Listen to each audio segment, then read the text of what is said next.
एक हकीकत ये है कि हम इंसान जो है वो सिर्फ 1% इंसान है और बाकी के 99% बैक्टीरिया है। कैसा लगा ये वाक्य? बहुत तुच्छ लगा ना? ये 2 कौड़ी के बैक्टीरिया हमारी जगह ले गए, लेकिन फिर भी आपको ये मानना ही पड़ेगा क्योंकि ये वाक्य साइंटिफिकली 100% ट्रूथ है और इसलिए हमें इस सच्चाई को कान पकड़कर मानना पड़ेगा। लेकिन फिर भी आपका मन अगर ये न मानता हो तो आपकी शंका के समाधान के लिए आज का ये वीडियो मैं आपको डेडिकेट करता हूं। तो welcome back to the knowledge. मैं हूं हितेश गिरी गोसाई और आप हैं साइंटिफिक ज्ञान से भरे एक चैनल द नॉलेज पर। और चलिए आज आपकी पहचान करवाते हैं आपके अंदर प्रचंड मात्रा में कूट कूट कर बसने वाले एक विचित्र जीव बैक्टीरिया की। मान लो कि आपने अपने जन्मदिन के सेलिब्रेशन के ऊपर एक बड़ी केक मंगवाई है और इस केक के ऊपर आपने अपनी उम्र के हिसाब से जितने साल उतने कैंडल्स लगवाई है और अब आगे आपको अपनी फैमिली मेंबर्स और मेहमानों के बीच इन कैंडल्स को फूंक मार के उन्हें बुझानी है। तो अब मारो फूंक। क्या आपने फूंक मारी? रियल में मारी? अरे नहीं मारनी थी क्योंकि अब ये केक खाने लायक ही नहीं रही। अमेरिका के साउथ कैरोलिना राज्य की कोलैम्स यूनिवर्सिटी में हुए एक परीक्षण में प्रोफेसर पॉल की एक टीम ने यह खोज निकाला है कि सिर्फ बर्थडे केक पर एक फूंक मारने से उस पर बैक्टीरिया का प्रमाण केक पर जितने थे ना उससे 1400% बढ़ जाता है।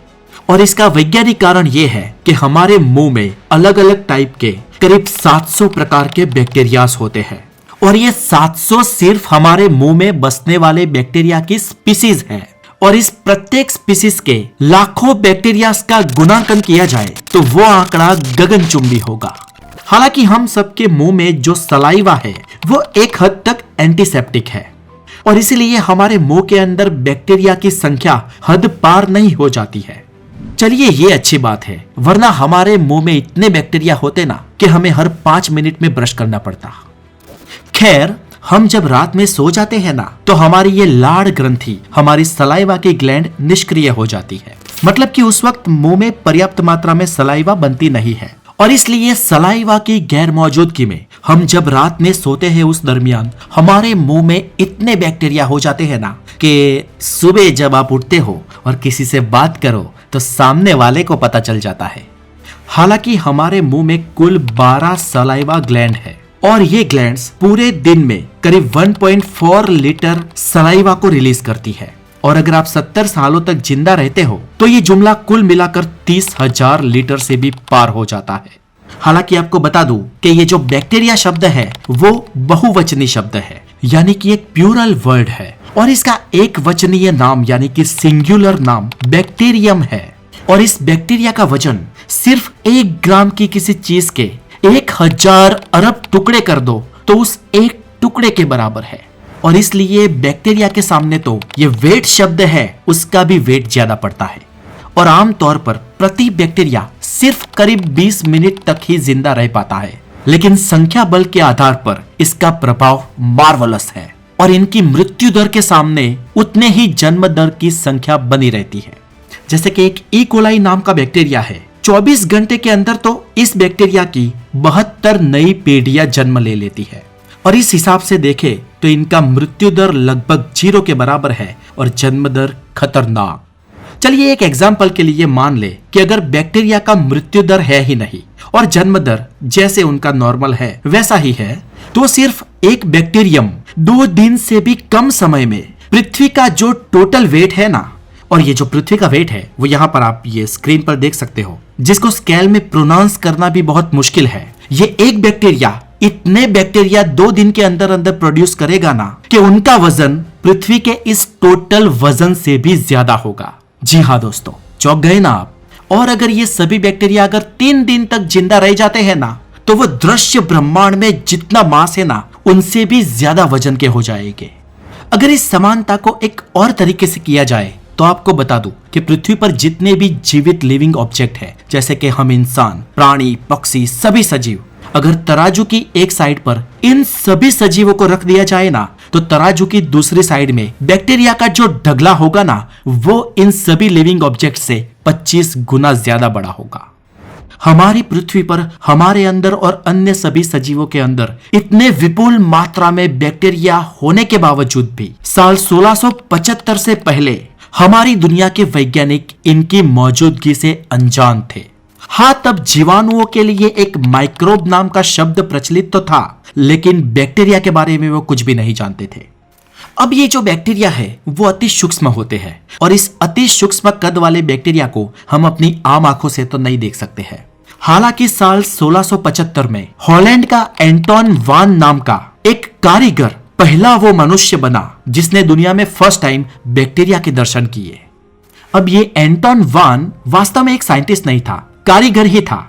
उस समय के दौरान हॉलैंड में बहिर्गोल और अंतर्गोल लेंस बनाने का एक नया हुनर शुरू हुआ था और ये जो एंटोन वान है वो भी इन लेंसेस को बनाता था और इसने कुछ बहिर्गोल लेंसेस का उपयोग करके एक माइक्रोस्कोप बनाया और दुनिया का वो सबसे पहला माइक्रोस्कोप था।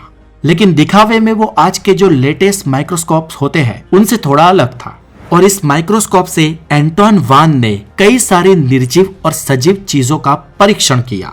इसने इस माइक्रोस्कोप के बीच ऐसी रचना की थी कि वो 70 से 250 गुना ज्यादा बड़ा दृश्य देख सकता था।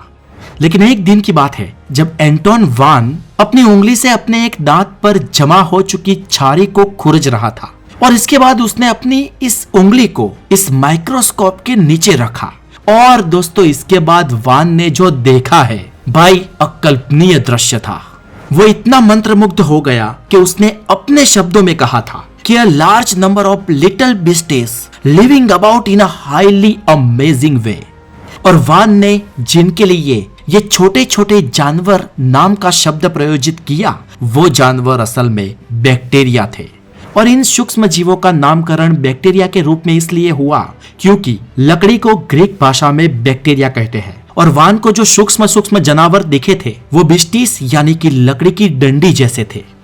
अब इस माइक्रोस्कोप के आविष्कार के बाद और एक खतरनाक आविष्कार हुआ जो था इलेक्ट्रॉन माइक्रोस्कोप। और इलेक्ट्रॉन माइक्रोस्कोप के बाद तो हमें जो बैक्टीरिया के बारे में जानने को मिला है वो तो गजबनाक था। इससे तो बैक्टीरिया की एक के बाद एक खतरनाक इंफॉर्मेशन हमारे सामने आई, जैसे कि एक इंसानी शरीर में 40,000 टाइप की अलग अलग प्रजातियों के यानी कि अलग अलग स्पीसीज के बैक्टीरिया पाए जाते हैं और वैज्ञानिकों के एक अंदाज के मुताबिक हमारे नाक में 900, गाल में 800, दांत और पेड़े में 1300 और आंत में तो 36,000 टाइप के बैक्टीरिया बसते हैं और इसके ऊपर कई बार तो इनकी नई नई प्रजातियां भी मिलती है और ये नंबर तो सिर्फ इन बैक्टीरियाज की प्रजातियों के हैं, स्पीसीज के हैं और इन हर एक स्पीसीज के और ज्यादा लाखों और करोड़ों बैक्टीरियाज होते हैं।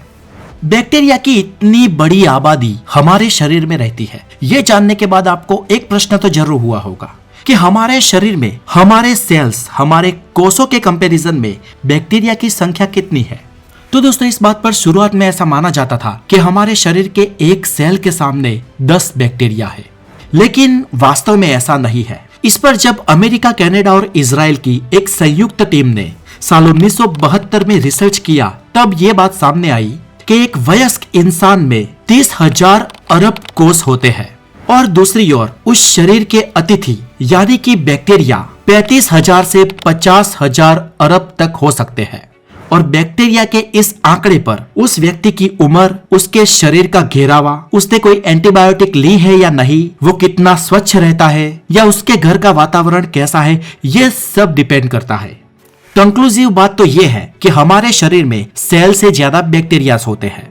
भले ही एक के सामने 10 के बराबर ना हो, लेकिन एक के सामने 1.5 से 2 तो है ही। ये बात इस रिसर्च ने साबित कर दी थी।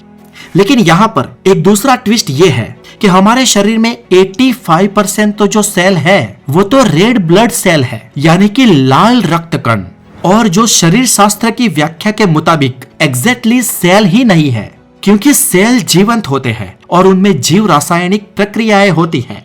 लेकिन हमारे रक्त कणों में ये होती नहीं है। ये सभी रक्त कण सिर्फ ऑक्सीजन और ग्लूकोज के वाहक होते हैं, यूं कहो कि हीमोग्लोबिन के पार्सल होते हैं। और सेल्स की गणना में इन रक्त कणों को बात कर दिया जाए तो हमारे इंसानी शरीर में एक सेल के सामने कम से कम 3 बैक्टीरिया होते हैं। और इन सब आंकड़ों को अगर मिलाया जाए और कंपैरिजन की जाए तो वास्तविकता ये है कि हम मनुष्य सिर्फ 1% ही मनुष्य है, 99% बैक्टीरिया है। मतलब कि शॉर्ट में हम नहीं है। कैसी विचित्र बात है ना दोस्तों। लेकिन यहां पर मैं आपको एक सच्चाई बताऊं तो बैक्टीरिया की हमारे शरीर में इस अश्रोहीणी मल्टीप्लाई अश्रोहीणी सेना को कभी भी ये नहीं कहना चाहिए कि अतिथि तुम कब जाओगे, क्योंकि इन तुच्छ जीवों में सबसे ज्यादा तो हमारे शुभ चिंतक है। और ये बैक्टीरिया तन मन धन से पूरी की पूरी निष्ठा के साथ हमारे शरीर के साथ यारी दोस्ती निभाते हैं।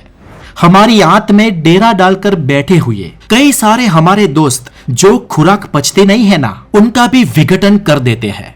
और हमारे शरीर में 10% कैलोरी इनके ही सौजन्य से मिलती है। हमारी बॉडी का जो पाचन तंत्र है वो 20 टाइप्स के एंजाइम्स पैदा करता है, लेकिन इनकी तुलना में हमारे पेट में बैठे बैक्टीरिया 10,000 टाइप्स के यानी कि इनसे 500 गुना ज्यादा पैदा करते हैं। बैक्टीरिया की एक फ्रेजिल स्पीसीज है, वो तो बैक्टीरिया की इम्यून सिस्टम को सतर्क करती है। और दोस्तों मानो या ना मानो कि अगर हमारे शरीर में बैक्टीरिया का अस्तित्व खत्म हो जाए तो कुछ ही दिनों में हमारी बॉडी का भी कोई अस्तित्व नहीं बचेगा।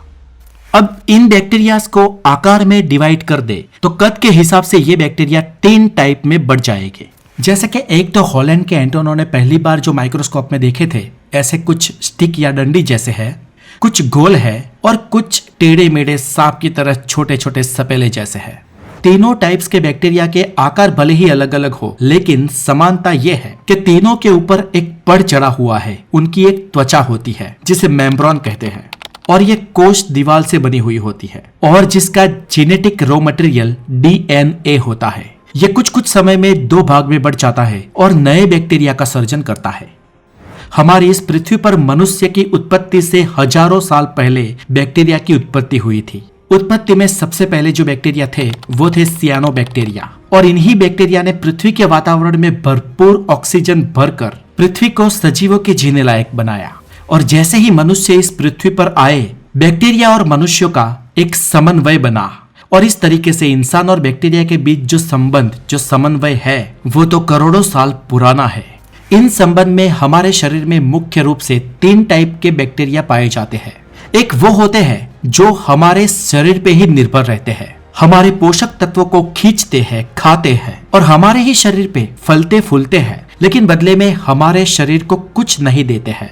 ऐसे बैक्टीरिया वायरस की तरह परोपजीवी होते हैं। हालांकि ऐसे बैक्टीरिया अपने होस्ट शरीर को मार नहीं डालते हैं, लेकिन धीरे धीरे उसको नुकसान तो पहुंचाते ही है। धीरे धीरे शरीर घायल होता है और बीमारी में सपट जाता है। हमारे और ऐसे बैक्टीरिया के बीच के संबंध को पैरासिटिज्म कहेंगे। दूसरे टाइप के बैक्टीरिया जो होते हैं वो हमारे शरीर में सामूहिक भोजन करते हैं, जैसे कि हमारे पेट में या आंत में बैठकर मिलने वाले भोजन से वो जिंदा रहते हैं। लेकिन ये बैक्टीरिया इसके बिल की भरपाई नहीं करते हैं, यानी कि शरीर को कुछ देते नहीं है। लेकिन ऐसे बैक्टीरिया शरीर को नुकसान भी नहीं करते हैं, और ऐसे बैक्टीरिया के साथ हमारे संबंध को कोमेंसल कहा गया है। मनुष्य और बैक्टीरिया के बीच जो तीसरी टाइप का रिलेशन है उसे म्यूचुअलिज्म कहा गया है। ये बैक्टीरिया हमारे शरीर में पेन गेस्ट जैसे होते हैं। हमारे शरीर में रहने के बदले ये बैक्टीरिया हमारे खुराक को पचाने में हमारी मदद करते हैं, हमारे शरीर को कोई हानि भी नहीं करते और शरीर के लिए फायदेमंद भी होते हैं। और ये बैक्टीरिया हमारे शरीर में प्राप्त होने वाले विटामिन को ग्रहण करने लायक भी बनाते हैं, और यही बैक्टीरिया हमारे शरीर में पौष्टिक खनिज भी रिलीज करते हैं। हालांकि हमारे पूरे शरीर में बैक्टीरिया पाए जाते हैं, लेकिन सबसे ज्यादा बैक्टीरिया मुंह, दांत और आंत में होते हैं। और हमारे शरीर में रहने वाले इन सभी बैक्टीरिया का हिसाब किया जाए तो नफा और खोट में इनसे हमें नफा ज्यादा है। हमारे शरीर के लिए बैक्टीरिया आवश्यक नहीं, लेकिन अति आवश्यक है। तो दोस्तों आज के इस वीडियो में इतना ही। आई होप कि बैक्टीरिया के बारे में आपको पर्याप्त जानकारी मिल गई होगी। और अगर आपके कोई सुझाव है, कोई प्रश्न है, तो हमें कमेंट में जरूर करें। इस वीडियो को हो सके इतने लाइक करें, शेयर करें, हमारे चैनल को सब्सक्राइब करें और बने रहे द नॉलेज के साथ। अपना बहुत सारा ध्यान रखें। Have a wonderful day, take care.